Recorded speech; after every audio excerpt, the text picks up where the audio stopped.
The interstellar vessel Harmony's Gate hummed with the quiet efficiency of a ship designed for one purpose: diplomatic relations between humanity and the newly discovered Velcari species. Arya Chen stood in the observation deck, watching the swirling nebula outside paint the darkness in shades of purple and gold. She had been chosen for this mission not because of her diplomatic credentials, she had none, but because of her previous work in xenobiology and her inexplicable ability to remain calm in situations that would send seasoned ambassadors into panic. The Velcari were a proud species, reptilian in appearance but warm-blooded, with scales that shimmered like polished obsidian under light. They valued strength, independence, and above all, personal space. Physical contact between species was considered the highest form of disrespect in their culture, a violation that could end negotiations before they even began. The protocol briefing had been clear. Maintain a minimum distance of 2 meters at all times, never initiate touch, and absolutely never interact with Velcari young without explicit permission from their parents. Arya had memorized every rule, every cultural nuance, every possible diplomatic pitfall. She had prepared for everything except what actually happened. The incident occurred on the third day of negotiations. The Velcari delegation had brought their younglings, cubs as they called them, aboard the human vessel as a gesture of trust. 5 small creatures, each no larger than a house cat, with oversized eyes that reflected light like mirrors and tiny claws that clicked against the metal floors.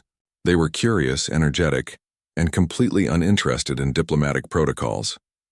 Kor was the largest of the cubs, distinguished by a distinctive silver pattern across his snout. He seemed to be the leader of the small pack, the one the others looked to when exploring new territory. Arya watched from her designated distance as the cubs investigated the human ship with wide-eyed fascination, their parents maintaining a dignified distance while discussing trade agreements with the human delegation. Then the alarm sounded.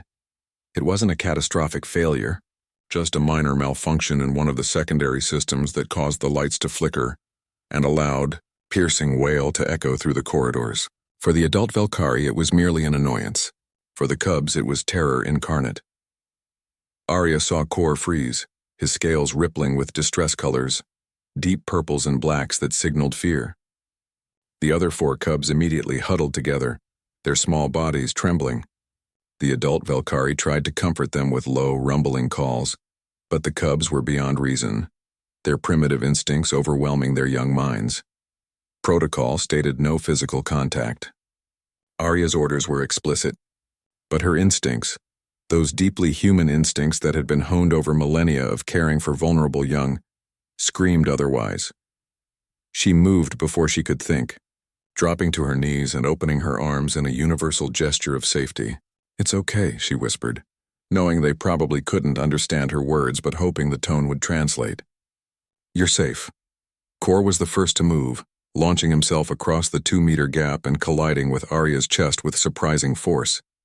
The other cubs followed immediately, piling onto her in a scrambling mass of scales and clicking claws. They burrowed into her uniform, seeking warmth and security, their small bodies vibrating with distressed chirps. Arya wrapped her arms around them, feeling their rapid heartbeats against her own. She began to hum, a wordless, soothing melody her grandmother had once sung to her during thunderstorms. The cubs responded immediately, their trembling subsiding as they pressed closer. The alarm cut off. Silence filled the corridor. Arya looked up to find every Velcari in the delegation staring at her, their expressions unreadable. She had violated the most sacred protocol. She had destroyed the diplomatic mission. She had, one of the adult Velcari, a female with copper-tinted scales, stepped forward. Her throat sac expanded and she made a sound unlike anything Arya had heard before, a deep melodic thrumming that seemed to resonate in Arya's chest. The ship's translator crackled to life. "You," chose the young over protocol. Arya tightened her arms protectively around the cubs. "I'm sorry. I know I've broken your customs, but they were frightened and I couldn't." "We have been wrong about humans," the Velcari female interrupted. She gestured to the other adults, who all began making the same thrumming sound. "We believed you were like us, strong because you stand alone, but you are strong because you cannot help but come together, because you will break your own rules to comfort a frightened child, even one not of your species." Kor chirped from Arya's chest, his scales now shifting to calmer blues and greens. He made no move to leave his comfortable position. Among our people, the female continued, there is an old saying, the fiercest warrior is not the one who needs no comfort, but the one who provides it despite the cost. We thought this wisdom lost to time, a weakness our ancestors shed to become strong, but here in you we see it living still. The human ambassadors looked as shocked as Arya felt. One of them found his voice. So the negotiations? We'll proceed, the Velcari female said, and now there was something in her expression that might have been a smile. But with new terms, we wish to learn this strength from you, this foolish, reckless, beautiful human courage that places a stranger's child above ancient protocol. Arya looked down at the cub still nestled against her. Kor had his small head tucked under her chin, his scales warm against her skin. The other four were arranged around him, forming a living blanket across her chest and lap. They showed no signs of moving. They seemed comfortable, she offered weakly. The young always know truth before the old remember it, the Velcari female replied. Perhaps that is another lesson your species can teach us.